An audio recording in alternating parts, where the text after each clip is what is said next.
Assalamualaikum warahmatullahi wabarakatuh. Perkenalkan, saya Dian Lestari dengan NIM C1 C021280.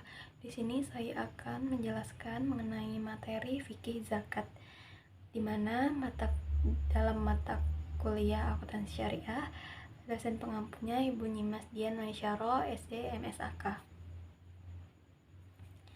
Yang pertama ada pengertian zakat. Menurut bahasa, zakat merupakan kata dasar atau masdar dari zaka yang berarti berkah, tumbuh, bersih, dan baik. Sesuatu itu, zakat, berarti tumbuh dan berkembang, dan orang itu zaka berarti orang itu baik. Zakat dari segi istilah fikih berarti sejumlah harta tertentu yang diwajibkan Allah diserahkan kepada orang-orang yang berhak, di samping berarti mengeluarkan jumlah tertentu itu sendiri. Menurut Qardawi dalam kitabnya Fiqh Zakat, kata zakat dalam bentuk makrifah atau definisi disebut 23 kali, 32 kali di dalam Al-Quran, di antaranya 27 kali disebutkan dalam satu ayat bersama sholat, dan satu kali disebutkan dalam konteks yang sama dengan sholat tetapi tidak dalam satu ayat. Allah berfirman, yaitu orang-orang yang kusuk dalam sholatnya, Al-Mu'minun ayat 2, dan orang-orang yang menunaikan zakat Al-Mu'minun ayat 4.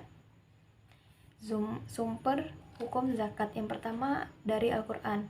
Didirikanlah oleh kalian salat dan bayarlah zakat.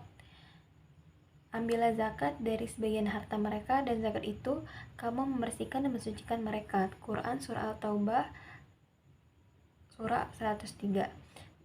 Dan pada harta mereka, dan ada hak untuk orang miskin yang meminta dan orang miskin yang tidak mendapatkan bahagian. Quran Surat 51 ayat 19. Dan yang kedua dari hadis, siapa yang dikaruniai oleh Allah kekayaan tetapi tidak mengeluarkan zakatnya, maka pada hari kiamat nanti ia akan didatangi oleh seekor ular jantan gundul yang sangat berbisa dan sangat menakutkan, dan dengan 2 bintik di atas kedua matanya. Hadis riwayat Bukhari. Jenis zakat. Yang pertama ada zakat fitrah atau disebut juga dengan zakat jiwa. Artinya adalah untuk mensucikan badan atau jiwa. Dengan kata lain, membayar zakat fitrah merupakan kewajiban bagi setiap muslim, baik kaya atau miskin, laki-laki dan perempuan, tua dan muda, merdeka atau hamba, untuk mengeluarkan sebagian dari makanan pokok menurut syariat agama Islam setelah mengerjakan puasa bulan Ramadan pada setiap tahun. Yang kedua ada zakat mal, adalah zakat yang dikenakan atas segala jenis harta yang secara zat maupun substansi perolehannya tidak bertentangan dengan ketentuan agama. Objek zakat mal yaitu 1. Zakat binatang ternak, 2. Zakat emas dan perak atau zakat uang, 3. Zakat kekayaan dagang, 4. Zakat pertanian, 5. Zakat madu dan produk hewani, 6. Zakat barang tambang dan hasil laut, 7. Zakat investasi pabrik, gedung, dan lain-lain, 8. Zakat pencarian dan profesi, 9. Zakat saham dan obligasi. Penerima zakat dan orang yang tidak boleh menerima zakat. Nah, mustahik adalah mereka-mereka yang berhak untuk menerima pembayaran zakat. Zakat harus dibagikan kepada orang-orang yang fakir, orang-orang yang miskin, kelompok amil zakat, kelompok mu'alaf, kelompok rikab atau budak, kelompok garimin atau orang yang berutang, kelompok fisabilillah, dan kelompok ibnu sabil. Dan ada juga 7 golongan yang tidak berhak menerima zakat, yaitu 1. Bani Hashim, yaitu Nabi Sallallahu Alaihi Wasallam dan kerabatnya, 2 orang kaya, 3 orang berfisik kuat dan berpenghasilan cukup, orang yang menafkahinya, orang yang tercukup nafkahnya oleh yang menanggungnya, budak, dan orang kafir. Hikmah zakat. 1. Menolong, membantu, membina, dan membangun kaum duafa yang lemah pada dengan materi sekedar untuk memenuhi kebutuhan pokok hidupnya. Dengan kondisi tersebut, mereka akan mampu melaksanakan kewajiban terhadap Allah SWT.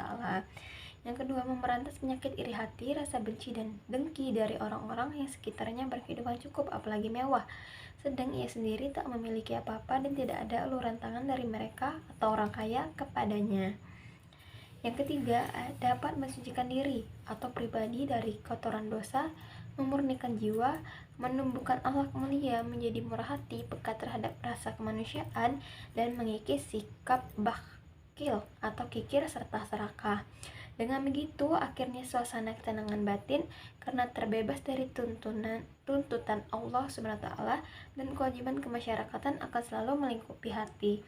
Yang keempat, dapat menunjang terwujudnya sistem kemasyarakatan Islam yang terdiri di atas prinsip-prinsip umat wahidan atau umat yang satu, musawah atau persamaan derajat dan wajiban, ukhuwah Islamiyah atau persaudaraan Islam, dan takaful ijtima, tanggung jawab bersama.